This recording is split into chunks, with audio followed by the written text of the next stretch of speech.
Bom dia, bom dia, bom dia. Sejam todos bem-vindos. Estamos hoje, mais uma vez, unicamente pela graça e misericórdia, começando mais um momento do amanhecer, onde vamos dar continuidade ao capítulo 22, a partir do parágrafo 15, que vai voltar aí a Guilherme Miller, né, falando um pouquinho ali, e, e vamos, como sempre, tirar lições para os nossos dias. Mas como eu fiz ontem, vou citar só algumas coisinhas aqui do capítulo anterior para relembrar, e aí a gente ora e dá continuidade. Ontem nós vimos no capítulo, neste capítulo, e uma coisa que me chamou muita atenção, parágrafo 14, que diz assim: príncipe do mal disputa cada polegada de terreno em que o povo de Deus avança em sua jornada rumo à cidade celestial. Isso é muito sério e a gente percebe que ele não brinca, né? E aí, por ser conhecedor da palavra, por ser conhecedor que pouco tempo lhe resta, ele está ativo. Imagine aí, disputando cada polegada. E a gente sabe, como falamos, que abrir concessões, aceitar as coisas do mundo como normal, como normais, e estar ali dentro de um contexto de adoração, né? No sentido de tipo de culto, de louvor, enfim. Isso tudo a gente vê que realmente ele não perde tempo. E a pergunta para a gente meditar é: será que eu estou dando espaço? Será que ele está encontrando na minha vida esse pouquinho, essa polegada, né, para poder estar agindo? Então, a gente tem que realmente meditar nisso. E no finalzinho do parágrafo 14, quando diz que os Wesleys e outros que abençoaram o mundo por sua influência e fé, lembrando que é uma fé pura, não é uma fé coletiva, enfrentaram a cada passo os engodos de Satanás, que levava pessoas desequilibradas, extremistas e não santificadas a fanatismo de toda espécie. Então, é importante como tem sido cada capítulo, né, mais forte, mais revelador. É sempre importante a gente estar relembrando, porque a história se repete. E sabendo que a história se repete, nós temos que tomar uma decisão. Por quê? Porque já sabemos o fim. Já sabemos o caminho do erro, da rebelião, da apostasia, qual é. Então, cabe a mim e a você, mais uma vez, neste dia, valorizar a misericórdia que nos está sendo concedida, que é o fato de não sermos consumidos para tomarmos decisões, para fazer escolhas, né? E confirme e testemunhe para quem nos rodeia para o universo que nós já escolhemos o caminho da eternidade. Então, que assim seja. Oremos. Santo e eterno, grande eu sou. Muito obrigada, Pai, mais uma vez, pelo amanhecer. Obrigada pelo fôlego de vida, pelas bênçãos e livramentos visíveis e invisíveis. Sabemos que existe uma luta espiritual, como diz Efésios, que não estamos lutando contra sangue e carne, e essa luta só seremos vencedores se verdadeiramente escolhermos viver ao teu lado, com integridade, com fidelidade. Por isso estamos aqui mais uma vez, neste dia, neste amanhecer, com humildade de coração, reconhecendo que apenas conhecer tudo isso, apenas ter acesso a essa luz que tem sido derramadas sobre nós no estudo deste livro, um momento de conhecimento, de estudo só não é suficiente. Temos que verdadeiramente viver. Não temos que apenas ter aparência de piedade, mas de fato confirmar o poder, que é o teu poder. Estamos aqui humildemente, reconhecendo que somos filhos, muitas vezes, rebeldes, errados, mas reconhecendo, querendo valorizar o amor que nos é concedido por ti, dando conselho, mostrando o caminho, mostrando que é questão de tempo a vitória final, mostrando que a rebelião, a rebeldia, a apostasia, a desobediência, muitas vezes consciente, é perigoso. Esse caminho de abrir concessões, de aceitar coisas, é perigoso. É um caminho que pode estar nos levando rumo a um poço sem fundo, rumo a um caminho sem volta. Misericórdia, Pai. Por isso estamos aqui, quebrantados, reconhecendo mais uma vez neste dia o tempo solene, terrível que nós estamos vivendo, tempo de selamento, tempo de decisão. As coisas estão acontecendo, guerras e rumores de guerra. Os Estados Unidos crescendo, né, sendo respeitado, entre aspas, resolvendo coisas do mundo, de outros países. Isso é bíblico, é profético, mas não adianta apenas conhecer e não nos posicionarmos. Aqueles que não estão vigiando serão pegos de surpresa e ficam aguardando o ápice da profecia, que é sair decreto, que é sair para poder resolver coisas. Quando sair, eu faço isso, quando sair, eu faço aquilo. Não, temos que fazer hoje, fazer escolhas sábias para a eternidade hoje, entender que profecias estão se cumprindo e nós estamos nesse meio, nesse contexto. Por isso, temos que tomar decisões. Nos encoraja, Pai, por favor, nos ajuda.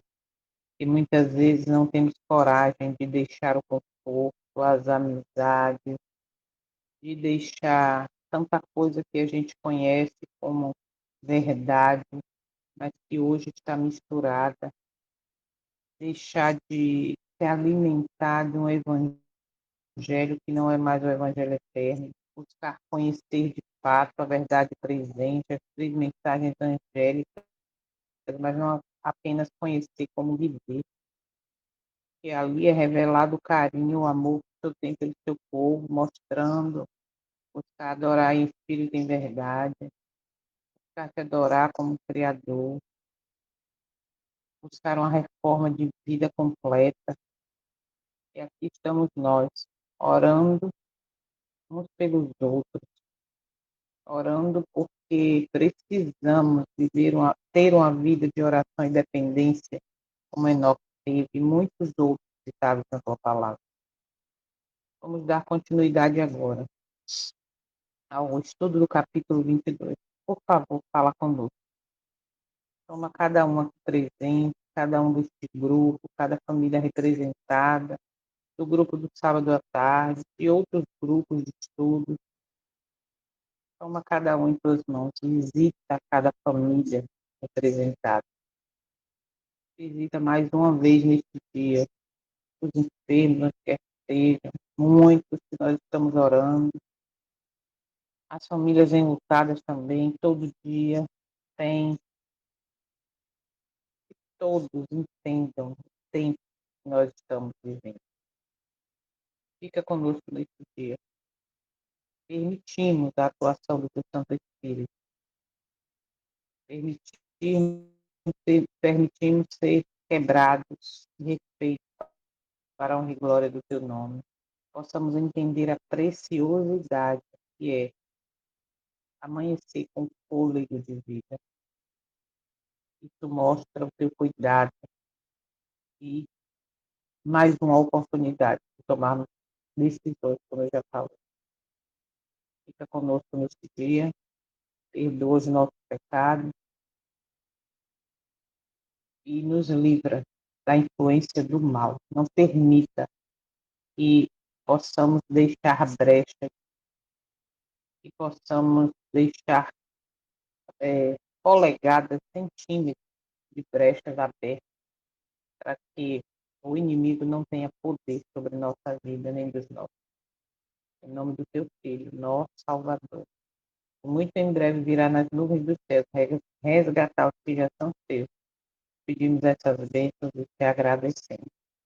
Amém. Amém. Vamos lá então.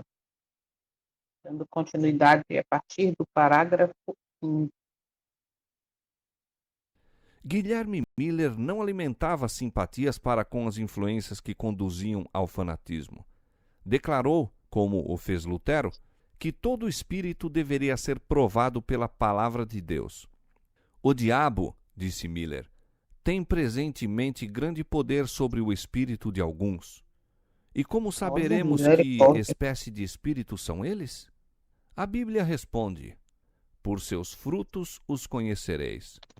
Muitos espíritos há no mundo. Ordena-se-nos provar os espíritos. O espírito que não nos faz viver sóbria, reta e piamente no mundo atual não é o espírito de Cristo. Estou cada vez mais convencido de que Satanás muito tem a fazer nestes movimentos desordenados. Entre nós, muitos que pretendem ser inteiramente santificados seguem as tradições dos homens e visivelmente se tornam tão ignorantes acerca da verdade como outros que não têm semelhantes pretensões. Olha O isso. espírito do erro nos afastará da verdade, e o espírito de Deus para a verdade nos conduzirá. Mas, dizeis vós, um homem pode estar em erro e pensar que tem a verdade. Como será então? Respondemos: o espírito e a palavra concordam. Se um homem julga a si mesmo pela palavra de Deus e acha perfeita harmonia em toda a palavra, deve então crer que tem a verdade. Mas, se descobre que o espírito pelo qual se conduz não se harmoniza com todo o conteúdo da lei ou do livro de Deus, ande com cuidado, para que não suceda a ser preso na cilada do diabo. Tenho muitas vezes obtido mais provas de uma piedade interior por meio de um olhar iluminado, um rosto umedecido, uma fala embargada, do que todo o ruído da cristandade. Nos dias da Reforma, os inimigos desta assacavam todos os males do fanatismo aos mesmos que estavam a trabalhar com todo o afã para combatê-lo. Idêntico proceder adotaram os oponentes do movimento adventista. E não contentes com torcer e exagerar os erros dos extremistas e fanáticos, faziam circular boatos desfavoráveis que não tinham os mais leves traços de verdade. Essas pessoas eram movidas pelo preconceito e o ódio.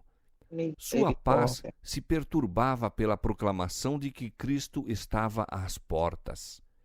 Temiam fosse verdade e, contudo, esperavam que o não fosse, e este era o segredo da luta que moviam contra os adventistas e sua fé.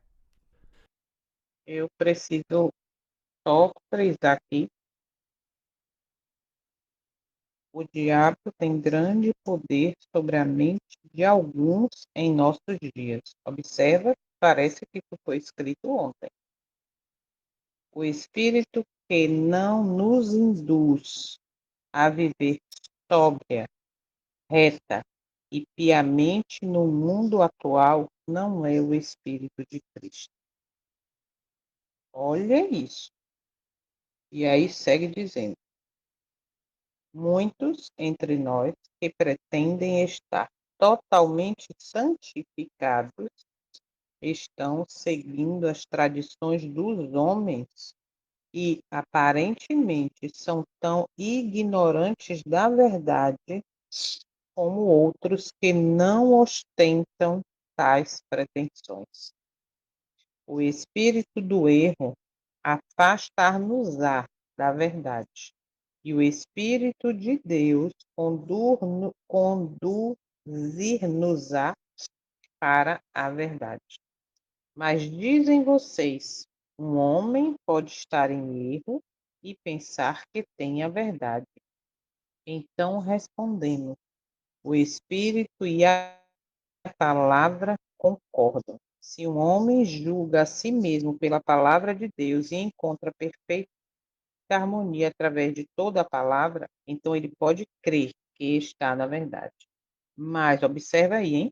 Mas se descobre que o espírito pelo qual está sendo conduzido não se harmoniza com todo o conteúdo da lei ou do livro de Deus, então caminhe ele com cuidado para que não aconteça ser apanhado nas armadilhas do diabo. Olha que forte essas citações. E aí, segue dizendo que nos dias da reforma, seus inimigos imputavam todos os males do fanatismo ao que estavam trabalhando mais diligentemente para combatê-lo. Então, observa que o fanático, o que estava sendo verdadeiramente dentro dessa característica, não era quem estava vivendo a luz, não era quem estava sendo guiado pelo Espírito de Cristo. Era exatamente o contrário. E hoje a gente vê que a história se repete. Tentam levar esse quadro exatamente a mesma coisa. E aí diz, essas pessoas eram movidas pelo preconceito e pelo ódio. Sua paz foi perturbada pela proclamação de que Cristo estava às portas. Temiam que isso pudesse ser verdade e esperavam que não fosse. E esse era o motivo de sua guerra contra os adventistas e sua fé. Hoje, infelizmente, no meio adventista, muitas pessoas hoje não desejam que Cristo esteja às portas. Muitos hoje não desejam que isso seja uma realidade. Por isso, fica se agarrando a esperar eventos acontecerem, sair decreto. Ontem eu encontrei com duas pessoas que eram daqui da igreja de Pontalzinho, que estão morando agora em Curitiba, e aí vieram aqui na cidade e tal, mas já estão voltando para lá. E aí eu perguntei, e aí, como é que tá lá? Nossa, maravilhoso, igreja central maravilhosa, grande, gigante, coisa linda, muita gente de dinheiro, muita gente não sei o quê, a saúde da cidade, a segurança, o não sei o quê, não sei o quê, a associação lá é linda, não sei o quê, lá é lindo, é uma mansão, é um não sei o quê. Aí eu falei assim, Jesus, fica onde nisso? Maranata, viu? Maranata, isso é tudo é ilusão. Jesus está voltando. Aí um deles parou, ficou me olhando assim. Não, eu sei, eu sei. Então você percebe que as pessoas ainda estão vivendo como se Jesus não voltasse. Aqui, já agora, as coisas estão acontecendo. Olha os Estados Unidos, olha o que está acontecendo no mundo, entende? Então, esse espírito do passado agora mudou a tática, tá? Não demonstra mais o ódio pelos que aguardavam a volta de Cristo, mas dentro do próprio povo adventista, que quer dizer advento, né? Que quer dizer que aguarda a volta de Cristo, existe pessoas que estão vivendo uma ilusão como se Cristo não tivesse as portas, sabe? E aí a gente fica assim, o que está acontecendo? Aí quando eu citei, na hora de ir embora, peguei na mão e falei, Maranata, viu? Maranata. Todo sem graça, porque as pessoas estão numa ilusão, sabe? Vivendo como se o Senhor não tivesse as portas e está. E outra coisa muito importante é que nós não temos, nenhum de nós aqui, nem você que está ouvindo esse vídeo em algum momento, seja ele qual for, não tem a garantia de que vai alcançar decreto, de que vai estar vivo. Por isso, a decisão, o posicionamento tem que ser diário, tem que ser todo momento. Se hoje ouvir a voz do Senhor, não endureçais o vosso coração. Então você vê que está todo mundo assim, encantado, porque lá é até a igreja do pastor André Flores, que eu assistia muito, depois que ele mudou para o NASP, eu nem acompanho mais. Mas é porque lá. Peraí, Célia, rapidinho. Você lembra de fulano daqui de Itabuna? Pois está morando lá e casou, começou a falar da vida dos outros, e fulano, que agora vive assim, assado, viaja por toda a Europa, que está com uma mulher assim. Que é isso? Que tempo é esse que nós estamos vivendo, meu povo? Fala, Célia. Bom dia, queridos. Exatamente. Cantam sobre a volta de Jesus, pregam sobre a volta de Jesus, mas não querem realmente a volta de Jesus. Infelizmente. Teve um casal que, resumindo assim, a gente estava num almoço conversando e tal, e aí um jovem casal que se casaram, começaram a falar sobre ter filhos, aí a esposa falou, vamos parar com essa conversa que Jesus está voltando. Aí o marido falou, pode parar com essa conversa de volta de Jesus. Todo mundo tem filho. Quando chega na minha vez, aí vem com esse negócio de volta de Jesus. Pode parar com isso. Aí eu falei assim, então você vai entrar com aquele comentário agora, né, fulano. Não vem agora não, Jesus, não vem agora não, que eu preciso ter meu filho ainda. Ele, isso, tá certinho, Célio, desse jeito aí, é bem isso aí, é bem isso aí. Pode parar com essa conversa de volta de Jesus. Agora que chegou a minha vez de ter filho, vem com essa conversa de volta de Jesus, que tal? Não Você querem, está não. entendendo? Você está entendendo? Então, observa que é o mesmo espírito do passado. Olha aqui, ó. Sua paz foi perturbada pela proclamação de que Cristo estava às portas. Temiam que isso pudesse ser verdade e esperavam que não fosse. E esse era o motivo da guerra. Vocês estão entendendo como a história se repete? Vocês estão entendendo como, em muitos casos, o povo que tem a luz, que deveria estar pregando e vivendo isso, não valorizando as coisas do mundo, estão agarrados. Não, não volta não, Jesus, porque primeiro eu quero ter minha casa, eu quero ter meu carro, eu quero me formar, eu quero ter filho, eu quero casar, aqui tá massa. Gente, o que está acontecendo? A história se repete, mas vamos seguir que o relógio não para. O fato de alguns fanáticos se haverem imiscuído nas fileiras dos adventistas não constitui maior motivo para julgar que o movimento não era de Deus do que a presença de fanáticos e enganadores na igreja no tempo de Paulo ou Lutero fora Olha razão aí, suficiente para condenar sua obra. Desperte do sono o povo de Deus e inicie com fervor a obra de arrependimento e reforma. Investigue as ó, Escrituras para aprender a verdade como é em Jesus. olha. Faça uma consagração completa a Deus e não faltarão evidências de que Satanás ainda se acha em atividade e vigilância. Com todo o engano possível, manifestará ele seu poder, chamando em seu auxílio os anjos caídos de seu reino. Não foi o Misericórdia. proclamar do segundo advento que criou fanatismo e divisão. Esses apareceram no verão de 1844, quando os adventistas estavam imersos em dúvida e perplexidade no tocante à sua verdadeira posição. O anunciar da mensagem do primeiro anjo e do clamor da meia-noite tendia diretamente a reprimir o fanatismo e a discórdia. Os que participavam destes solenes movimentos estavam em harmonia.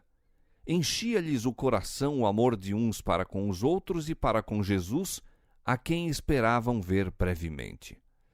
Uma só fé, uma só esperança os elevavam acima do domínio de qualquer influência humana, demonstrando-se um escudo contra os assaltos de Satanás. Que E, lindo. tardando o esposo, tosquenejaram todas e adormeceram. Mas à meia-noite ouviu-se um clamor. Aí vem o esposo! Saí-lhe ao encontro! Então todas aquelas virgens se levantaram e prepararam as suas lâmpadas. Mateus capítulo 25, versos 5 a 7. No verão de 1844, período de tempo intermediário entre a época em que a princípio se supusera que devessem terminar os 2.300 dias e o outono do mesmo ano, até onde, segundo mais tarde se descobriu, deveriam eles chegar, a mensagem foi proclamada nos próprios termos das Escrituras. Aí vem o esposo. O que determinou este movimento foi descobrir-se que o decreto de Artaxerxes para a restauração de Jerusalém, o qual estabelecia o ponto de partida para o período dos 2.300 dias, entrou em vigor no outono do ano 457 a.C. e não no começo do ano, conforme anteriormente se havia crido.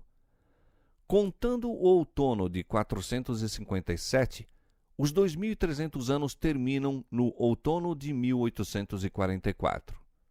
Argumentos aduzidos dos símbolos do Velho Testamento apontavam também para o outono como o tempo em que deveria ocorrer o acontecimento representado pela purificação do santuário.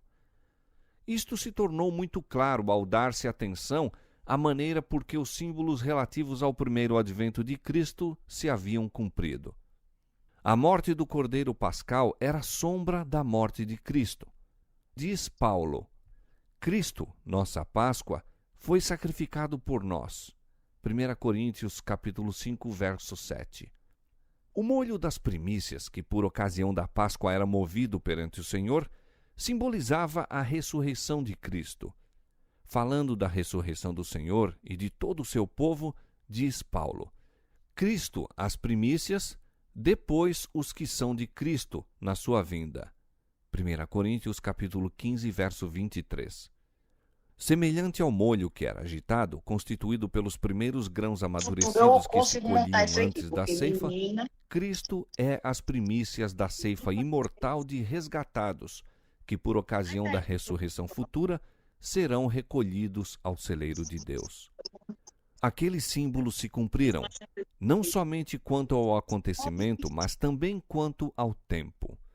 No dia 14 do primeiro mês judaico, no mesmo dia e mês em que, durante 15 longos séculos, o Cordeiro Pascal havia sido morto, Cristo, tendo comido a Páscoa com os discípulos, instituiu a solenidade que deveria comemorar sua própria morte como o Cordeiro de Deus que tira o pecado do mundo.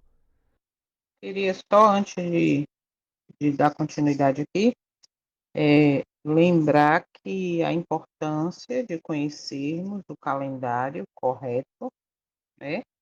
Porque aqui fala bem exatamente, no dia 14 do primeiro mês judaico, no próprio dia e mês em que durante 15 longos séculos o Cordeiro Pascual havia sido morto.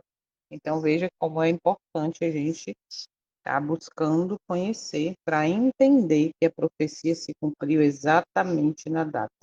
E o tempo determinado para todas as coisas aconteceu no passado, por isso que hoje é tirado de nós, inclusive deste livro, na versão condensada, a proximidade, né, do final dos 6.000 anos, aquela coisa toda, porque nos leva a uma verdade profunda do tempo e reconhecer do tempo em que nós estamos vivendo.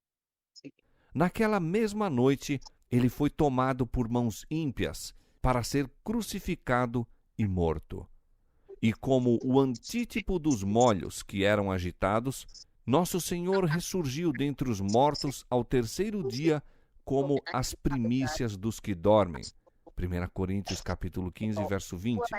Exemplo de todos os ressuscitados justos, cujo corpo abatido será transformado para ser conforme o seu corpo glorioso.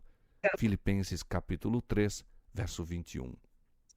De igual maneira, os tipos que se referem ao segundo advento devem cumprir-se ao tempo designado no culto simbólico. No cerimonial mosaico, a purificação do santuário, ou o grande dia da expiação, ocorria no 10º dia do 7º mês judaico, Levítico capítulo 16, versos 29 a 34, dia em que o sumo sacerdote, tendo feito expiação por todo Israel, e assim, removidos seus pecados do santuário, saía e abençoava o povo. Destarte, acreditava-se que Cristo, nosso sumo sacerdote, apareceria para purificar a terra pela destruição do pecado e pecadores e glorificar com a imortalidade a seu povo expectante. O 10º dia do 7º mês, o grande dia da expiação, tempo da De novo, tá purificação do vendo? santuário, Calendário. que no ano 1844 caía no dia 22 de outubro, foi considerado como o tempo da vinda do Senhor. Isto estava de acordo com as provas já apresentadas de que os 2.300 dias terminariam no outono e a conclusão parecia irresistível. Na parábola de Mateus, capítulo 25, o tempo de espera e sono é seguido pela vinda do esposo. Isto concordava com os argumentos que acabam de ser apresentados, tanto da profecia como dos símbolos. Produziram profunda convicção quanto à sua veracidade, e o clamor da meia-noite foi proclamado por milhares de crentes. Semelhante à vaga da maré, o movimento alastrou-se pelo país. Foi de cidade em cidade, de aldeia em aldeia, e para os lugares distantes, no interior, até que o expectante povo de Deus ficou completamente desperto. Desapareceu o fanatismo ante essa proclamação, como a geada matutina perante o sol a erguer-se. Viram os crentes suas dúvidas e perplexidades removidas e a esperança e coragem animar-lhes o coração. A obra estava livre dos exageros que sempre se manifestam quando há arrebatamento humano sem a influência moderadora da palavra e do Espírito de Deus. Assemelhava-se no caráter aos períodos de humilhação e regresso ao Senhor que, entre o antigo Israel, se seguiam à mensagem de advertência por parte de seus servos. Teve as características que distinguem a obra de Deus em todas as épocas. Houve pouca alegria arrebatadora, porém, mais profundo exame de coração, confissão de pecados e abandono do mundo. Olha O isso. preparo para encontrar o Senhor era a grave preocupação do espírito em agonia. Havia perseverante oração e consagração a Deus sem reservas. Vou ler aqui, ó. Os crentes viram suas dúvidas e perplexidades removidas, e a esperança e a coragem animavam seus corações. A obra estava livre de extremos que sempre se manifestavam quando havia excitamento humano, sem a controladora influência da palavra e do Espírito de Deus. Assemelhava-se no caráter aos períodos de humilhação e retorno ao Senhor, que do antigo Israel vinham após as mensagens de advertência por parte de seus servos.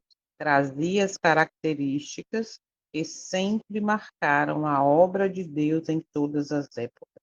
Observa, traziam características que sempre marcaram a obra de Deus em todas as épocas. Houve pouca alegria estática, porém, mais profundo exame do coração, confissão de pecado e abandono do mundo. O preparo para encontrar o Senhor era o fardo dos espíritos agonizantes. Havia oração persistente e consagração. Entende? Entende a diferença do que aconteceu para o que está acontecendo nos nossos dias? Ó, confissão de pecado e abandono do mundo. Hoje não existe nem uma coisa nem outra. Como eu falei, quando você vai para o santuário, a ordem dos móveis, né, dos elementos do santuário foi trocada. Não existe mais confissão, não existe mais sacrifício, não existe mais reconhecer que pecado é que sacrificou o cordeiro, não existe mais confissão de pecado, não existe mais abandono do mundo. O que existe hoje é batismo. Toma, batiza aqui e está tudo certo. Então vejam como é bem claro o período aqui da época, né, para o que está hoje acontecendo. Ainda na leitura aqui que passou, diz assim: no sistema mosaico, a purificação do santuário, ou o grande dia da expiação, ocorria no 10º dia do 7º mês judaico, está em Levítico, quando o sumo sacerdote, tendo feito expiação por todo Israel, e assim removido seus pecados do santuário, saía e abençoava o povo. Assim se cria que Cristo, nosso sumo sacerdote, apareceria para purificar a terra pela destruição do pecado e pecadores. E aí a gente sabe que houve a grande decepção. Mas observem o contexto, a harmonia que há entre o sumo sacerdote da terra, que acontecia lá no 10º dia do 7º mês judaico, para hoje o que está acontecendo no santuário do céu. Purificação do pecado, expiação. E tudo isso que era pregado no nosso meio, que era a mensagem que fazia parte do Evangelho Eterno, não é mais.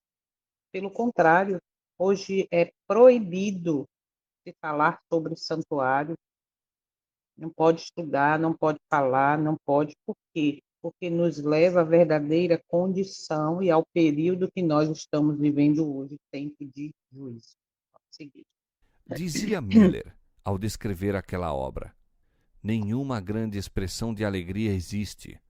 Esta se acha, por assim dizer, reservada para uma ocasião futura em que todo o céu e a terra se regozijarão juntamente com um indizível gozo cheio de alegria. Não há aclamações. Estas também estão reservadas para as aclamações do céu. Os cantores estão em silêncio. Esperam para se unir às hostes angélicas, o coro celestial. Não há divergência de sentimentos. Todos são de um mesmo coração e espírito. Outro participante do movimento testificou: produziu por toda parte o mais profundo exame de coração e humilhação da alma perante o Deus dos céus. Resultou em desapego das coisas deste mundo, afastamento de controvérsias e animosidades, confissão de faltas, em contrição perante Deus e súplicas de coração arrependido e quebrantado, para que o Senhor lhes perdoasse e os aceitasse. Causou humilhação pessoal e contrição da alma, tais como nunca dantes testemunhamos. Conforme Deus ordenara por meio de Joel, para quando o grande dia do Senhor estivesse próximo, produziu o rasgar de corações e não do vestuário, a conversão ao Senhor em jejum, pranto e lamentações. Conforme dissera Deus por Zacarias, sobre os seus filhos foi derramado um espírito de graça e súplica. Eles olharam para aquele a quem haviam ferido, houve grande pranto na terra, e os que esperavam pelo Senhor afligiram a alma perante ele. De todos os grandes movimentos religiosos desde os dias dos apóstolos, nenhum foi mais livre de imperfeições humanas e dos enganos de Satanás do que o do outono de 1844. Mesmo hoje, depois de transcorridos muitos anos, todos os que participaram do movimento e que permanecem firmes na plataforma da verdade ainda sentem a santa influência daquela obra abençoada e dão testemunho de que ela foi de Deus. Ao brado: aí vem o esposo, saí-lhe ao encontro, os expectantes se levantaram e prepararam as suas lâmpadas. Estudavam a palavra de Deus com interesse mais intenso do que nunca. Eram enviados anjos do céu para despertar os que se haviam desanimado e prepará-los para receber a mensagem. A obra não se mantinha pela ciência e saber dos homens, mas pelo poder de Deus. Não foram os mais talentosos os primeiros a ouvir e obedecer à chamada, mas os mais humildes e dedicados. Lavradores deixaram as colheitas nos campos, mecânicos depuseram as ferramentas e com lágrimas e regozijo saíram a dar a advertência. Os que anteriormente haviam dirigido a causa foram dos últimos a unir-se a este movimento. As igrejas, em geral, fecharam as portas a esta mensagem e numeroso grupo dos que a receberam cortou sua ligação com elas. Na Olha isso. providência de Deus, esta proclamação se uniu com a mensagem do segundo anjo, conferindo poder à obra. Parar aqui de novo. Não estava programada essas paradas, tá? Mas é importante. Vamos lá. A obra não estava em pé pela sabedoria e conhecimento dos homens, mas pelo poder de Deus. Não foram os mais talentosos, porém os mais humildes e consagrados, os primeiros a ouvir e obedecer à chamada. Fazendeiros deixaram suas colheitas no campo, mecânicos depuseram suas ferramentas e com lágrimas e regozijo saíram a dar a advertência. Aqueles que inicialmente haviam administrado a causa estavam entre os últimos a se unir a este movimento. As igrejas, em geral, fecharam as portas a essa mensagem. Observa agora. E um grande número daqueles que a receberam retiraram-se de seu meio. Na providência de Deus, esta proclamação uniu-se à mensagem do segundo anjo e deu poder à obra. Vocês estão entendendo isso aqui? Vocês prestaram atenção ao que está escrito? Qual é a segunda mensagem? Caiu Babilônia. O que estavam atentos, os que observaram, o que se retiraram do meio das igrejas que rejeitaram essa mensagem foram os que eram mais humildes e consagrados.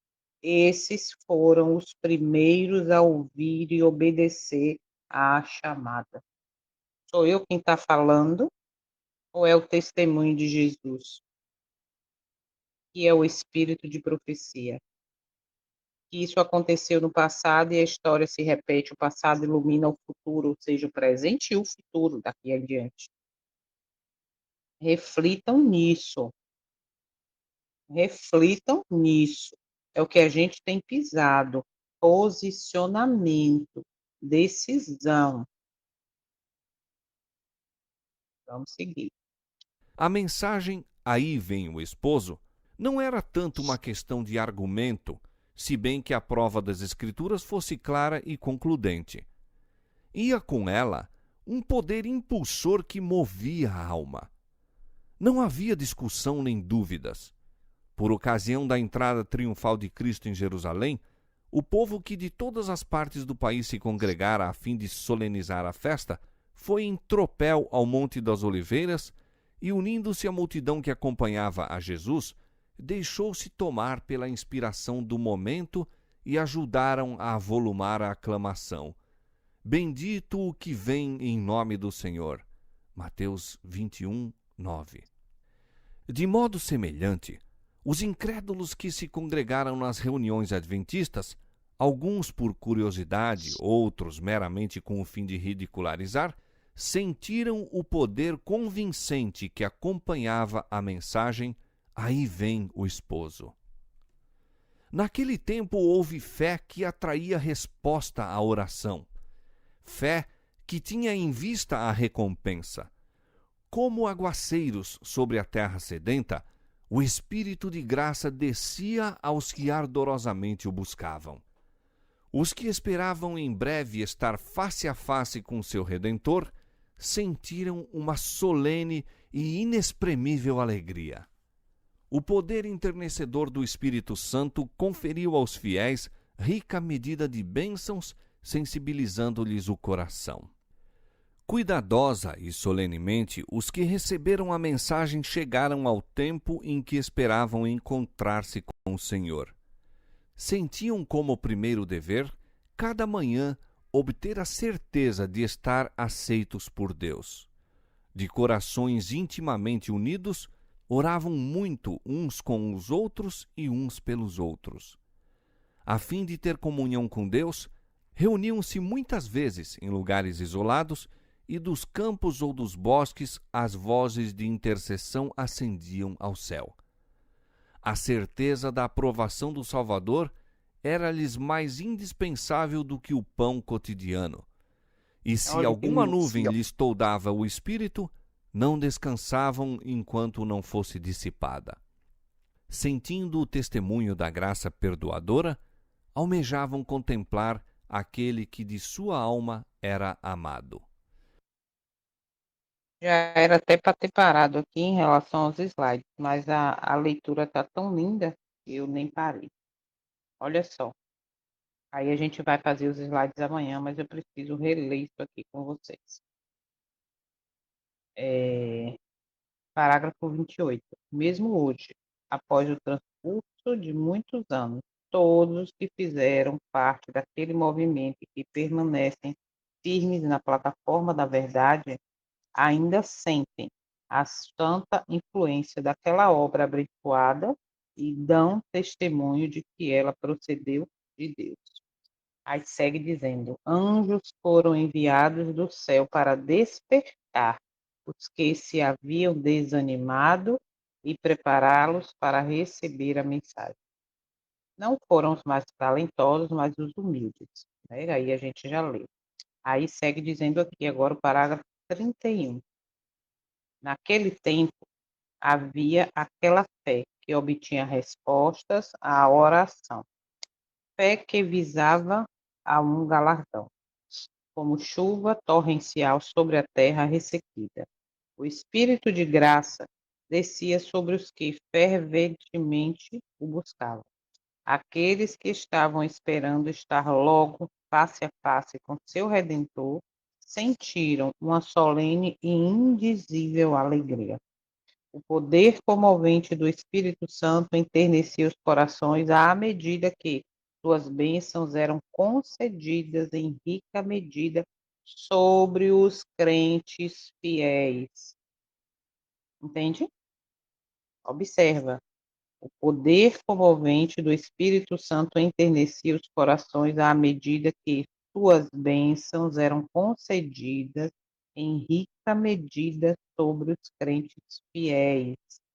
Não é sobre os crentes que vivem na ilusão superficialmente, é os fiéis. Aí segue dizendo, para a gente finalizar, cuidadosa e solenemente, aqueles que receberam a mensagem chegaram ao tempo no qual esperavam encontrar-se com o Senhor. Cada manhã eles sentiam que era seu primeiro dever assegurar-se de sua aceitação por Deus. Seus corações estavam intimamente unidos e oravam muito uns pelos outros. Frequentemente reuniam-se. Olha só, lembra que no parágrafo 29 falou que um grande número se retirou do meio das igrejas e fecharam as portas a essa mensagem. E aí agora diz, frequentemente reuniam-se em lugares isolados para comungar com Deus, e a voz de intercessão ascendiam ao céu dos campos e bosques. A certeza da aprovação do Salvador era-lhes mais necessária do que o alimento diário. E se alguma coisa lhes obscurecia o espírito, não descansavam até que ela se dissipasse. Sentindo o testemunho da graça perdoadora, ansiavam contemplar aquele a quem suas almas amavam. Percebe? Ó, a certeza da aprovação do Salvador era-lhes mais necessária do que o alimento diário. Infelizmente, hoje no meio cristão evangélico, e nós estamos incluídos nisso, se busca mais a certeza da aprovação da liderança, da instituição, da irmandade do que do Salvador. E nós hoje meditemos nesse exemplo, que nós acabamos de ler aqui, a certeza da aprovação do Salvador era-lhes mais necessária do que o alimento diário. Então, que hoje meditemos nisso, o que eu tenho feito, as escolhas que eu tenho feito, as decisões que eu tenho tomado, a maneira que eu estou buscando conhecer, viver principalmente, adorar o Criador, o culto que eu estou prestando, as minhas escolhas no comer, no beber, no vestir, no falar, no assistir, está sendo de agrado, de aprovação do Salvador, que tenhamos esse mesmo espírito desse povo aqui na época, que a certeza da aprovação do Salvador era mais necessária do que o alimento diário. Entendamos isso. Está escrito lá. Antes, primeiro, buscai o reino de Deus e a sua justiça, e todas as outras coisas vos serão acrescentadas. Isso seja uma realidade. Deixa eu anotar só o tempo, 32:56, ok? Então, aqui a gente, 32:56, aqui a gente finaliza hoje, que a leitura estava muito boa, e amanhã a gente faz essa parte aqui dos slides, tá? Para poder esclarecer e tirar mais lições disso aqui, tá bom? Então, tenhamos um dia na certeza da presença do Eterno com essas citações aí tão fortes, né? Que abrem nossos olhos de uma maneira assim incrível. Daqui a pouco eu passo o link, então, do vídeo, tá bom? Vamos orar, então. Pai Santo, obrigada por mais essa oportunidade. Oportunidade de entender como aconteceu no passado, com os fiéis, com os infiéis. Vai acontecer nos nossos dias, nesses dias finais. Por isso estamos aqui, querendo de fato fazer parte daqueles crentes fiéis, como disse aqui.